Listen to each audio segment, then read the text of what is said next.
Të dashur shqiptar, unë nuk besoj në fat, por në momentin kur zbulova që qyteti Shkodrës në monedat e tij ka emrin në shumës Koinon Skodrinon, e marr këtë orë të bukur dhe bëj copa dhe i bie në krepat e orës. Doja ta hidhja, por thash për elemente nostalgjike do ta mbajte pak, sepse me këtë orë unë zbulova që ilirët të paktën shkruanin greqisht emrat e qyteteve të tyre. Pra Aulon është emër shumës, i Vlorës, emri i Grykave. Lisja Tan, kjo është lidhja e Lezhës, Lisos në greqisht, gur i lëmuar. Apollonia është emri Apollos, emër grek. Dyrachion është emër grek për këdhelës, po ashtu Epidamnos është emër grek. Të gjitha emrat e qyteteve ilire janë greke. Dhe prandaj nuk e dija një gjë të tillë. Nga tërbimi e hedh orën e përplas. Më vjen të keq ta hidhja, dhe bëra mirë që nuk e hodha, pse do thoni ju? Sepse këto akrepat sot do të na ndihmojnë për të zbuluar fjalë të tjera të gjuhës shqipe. Shiko ç'a ndodh. Në gjuhën greke është një fjalë e bukur, stochion. Stochion është emër i gjinisë asnjanse dhe ndryshon shqiptimi i kësaj fjale në stichion. Çfarë stichion? Është një radhë elementesh, një radhë kolonash. Dhe grekët krijuan orën diellore, të mbështetur në orën diellore egjiptiane, dhe vendosnin këtë akrepin që më shtyr mua, nuk ishte kështu, por ishte kështu, akrep diellor. Dhe hija e akrepit, që quhej stichion, akrepi kolonë, lëshonte një hije. Edhe hija quhej stichion. Kjo hija lëviz gjatë ditës për shkak të diellit. Grekët e kuptuan që toka është e rrumbullakët. Përpara se askush tjetër në botë, grekët, jo e shesht, është një glob, thanë grekët vetë, dhe zbuluan nga ora diellore. Shqiptarët akoma thonë që toka është e shesht, në shekullin e 21.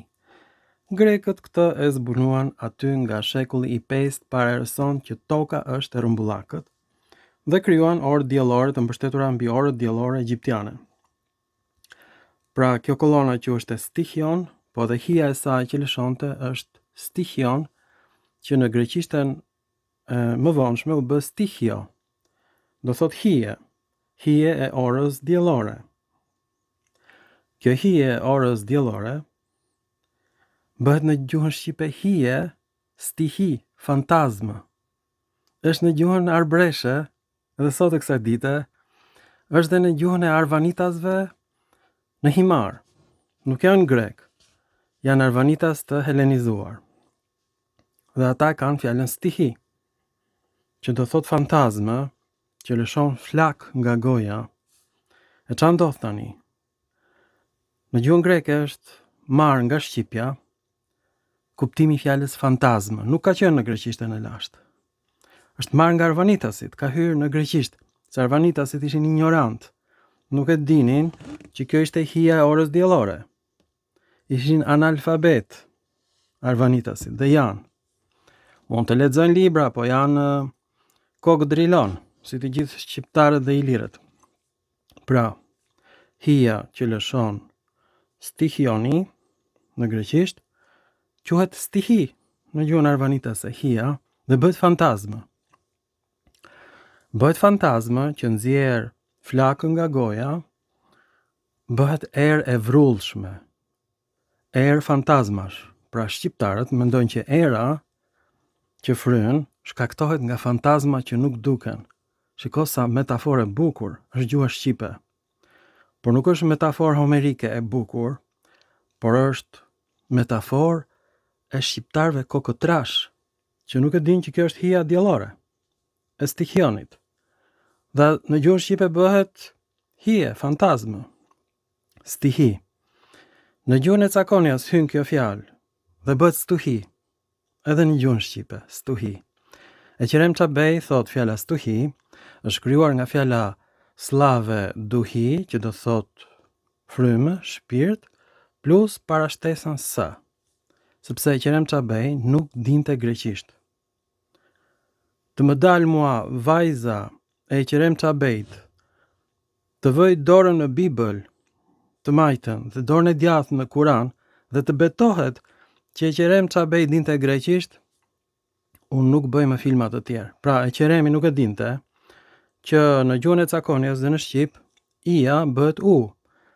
Mia është bërë myza në gjuhën e Cakonjas, miza në Shqip, zbulimi epokal, nga mia e greqishtes. Në Jokli këtë nuk e dinte Jokli që ishte gjuhë e Cakonjas. Gjuhë e Cakonjas është zbuluar shumë vonë. Një gjuhë izoluar greke, ngjashme me Shqipen.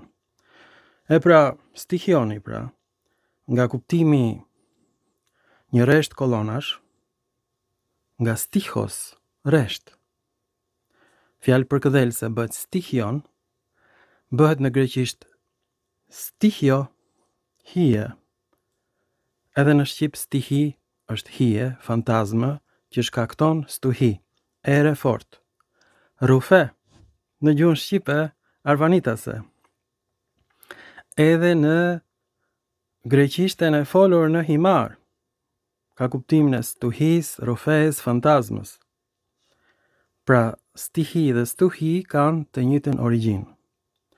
Dhe si e bërën këtë zbulim, duke studiuar gjuhën arbëreshe. Në gjuhën arbëreshe, edhe një herë, ka fjalë që ne nuk i kuptojmë, pra unë nuk e dija çfarë ishte fjala stihi, dhe e kërkoj, çdo të thotë. Është fantazmë, është ere fuqishme, është dhe stuhi. Pra, arbëreshët kanë stihi, ne kemi stuhi. Ka të njëjtën burim, nga fjala stihos, resht kolonash, kolona që përdoreshin si akrep diellor, pra i vendosur në mënyrë vertikale mbi planin e orës diellore. Dhe po të mos sa kisha thyer unë këtë orë, nuk do e kisha bërë kur këtë zbulim. Është një zbulim epokal, homerik. Gjuha shqipe mban brenda legjenda homerike, por jo nga një Homer i mençur, por nga shqiptar kokëtrash që skuptojnë që kjo stihia është hija e kolonës e orës diellore, e kuptoni? Stihia. A shqiptarët kujtojnë që është hije, fantazmë, kuçedër, stuhi, vetëtime, ere fort. Është për të qarë. Pra metaforat e shqiptarëve janë metaforat e ignorancës, të kokëtrashësisë. Ne jemi Homerët e çmendurisë në shqiptarët dhe kemi krijuar gjuhën pellazge, ne. Në Pellazgiotis, në kokëtrashët, që nuk vëm dot në kokë, helmetat i lira. Aq e shumë na është të trashur Kafka. Është mish dhe kock, nuk ka tru aty. Dhe unë ëndroja të bësha shkrimtar, kjo ka qenë ëndra ime.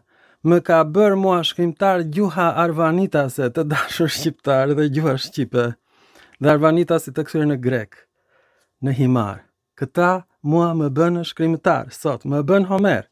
Nga fjala stihion, hije e kolonës diellore, del fjala stihi në shqip dhe stihio në greqisht. Fantazmë, hije e kolonës, bëhet kjo stuhi, ere fortë në Shqip. Çfarë Homeri që jemi ne. Kështu lindi gjuha e dialektit epik, për atë Zot që është në qiell.